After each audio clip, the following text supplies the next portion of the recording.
शुक्रवार को कर्नाटक के दक्षिणपंथी समूह भारत रक्षा वेदिके ने एक अभियान शुरू कर हिंदुओं से Muslim cab tour and travels operators की सेवाएं नहीं लेने को कह दिया है। राज्य में बीते कुछ हफ्तों में ऐसा रुझान देखा जा रहा है जहां दक्षिणपंथी समूह और कई बार भाजपा सरकार से जुड़े हुए नेताओं ने मुस्लिमों और उनकी आजीविका को निशाना बनाया और कुछ ऐसे विवादित बयान दिए और ऐसे फैसले लिए जिससे समाज में काफी बड़ा विवाद फैला।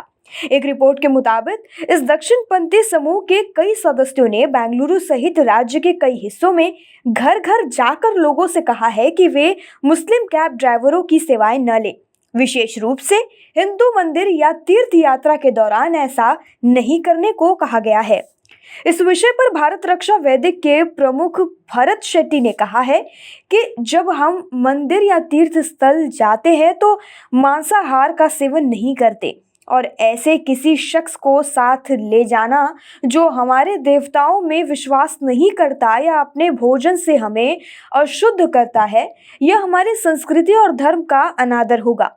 वे हमें काफिर यानी नास्तिक कहते हैं और जिस तरह उनका धर्म उनके लिए महत्वपूर्ण है, हमारे लिए हमारा धर्म महत्वपूर्ण है, ऐसा रिपोर्ट के मुताबिक भरत शेट्टी ने कहा है। यह बयान ऐसे समय में कहा गया है जब बीते कुछ दिनों में राज्य दक्षिणपंथी समूहों ने हिजाब, हलाल मीट और मस्जिदों में अजान जैसे मुद्दों पर मुस्लिमों को निशाना बनाया। कुछ दक्षिणपंथी सदस्य फल बेचने वाले मुस्लिम विक्रेताओं पर भी निशाना साध रहे हैं और हिंदुओं से मुस्लिम विक्रेताओं से फल नहीं खरीदने को कह रहे हैं।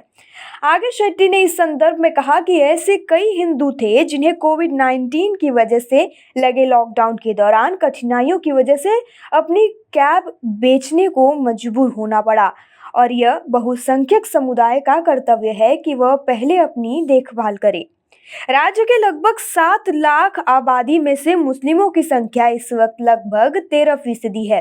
एक रिपोर्ट के मुताबिक इस संबंध में पूछे जाने पर कर्नाटक के ग्रामीण विकास और पंचायत राज मंत्री के.एस. ईश्वरप्पा ने कहा, मुझे नहीं पता कि उन्होंने यानी हिंदू समर्थित समूहों ने कौन सा नया अभियान शुरू किया, लेकिन विशेष रूप से कांग्रेस की मूर्खता है कि जब हिजाब विवाद शुरू हुआ तो एक स्कूल जहां की 90% मुस्लिम छात्राएं जो दशकों से स्कूली यूनिफॉर्म पहन रही थी, उनमें से सिर्फ 6 छात्राएं आगे आई और यह कहकर यूनिफॉर्म नहीं बल्कि हिजाब पहनने पर जोर दिया कि वे शिक्षा छोड़ देंगी लेकिन अपना धर्म नहीं छोड़ेंगी। उन्होंने आगे कहा, अगर उस दिन कांग्रेस ने उन्हें समझा दिया होता तो ये समस्या होती ही नहीं।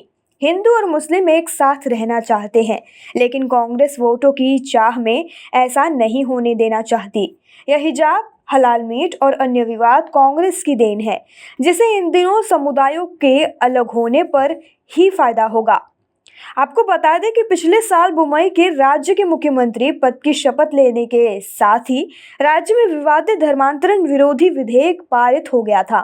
स्कूल और कॉलेज में हिजाब पर विवाद शुरू हुआ, जिसके बाद कर्नाटक हाई कोर्ट ने इस पर प्रतिबंध लगा दिया। हलाल मीट के खिलाफ अभियान शुरू हुआ और उसके बाद मस्जिदों में अजान के दौरान लाउडस्पीकर के इस्तेमाल पर भी विरोध दर्ज कराया गया। इस बीच मंदिरों में मुस्लिमों द्वारा दुकानें लगाने और धार्मिक मेलों में मुस्लिम को भाग लेना रोकने वाले दक्षिणपंथी समूहों की गतिविधियां भी कर्नाटक में जारी हैं। रिपोर्ट के मुताबिक Karnataka state travel operators association के अध्यक्ष राधाकृष्ण हुल्ला ने कहा, पर्यटन क्षेत्र और विशेष रूप से परिवहन क्षेत्र में भाषा, धर्म और जाति कभी आड़े नहीं आई। इसे बीच में लाया गया है। इसमें कोई जाति अधर नहीं है, सभी समान हैं। जानबूझकर एक दरार पैदा की जा रही है।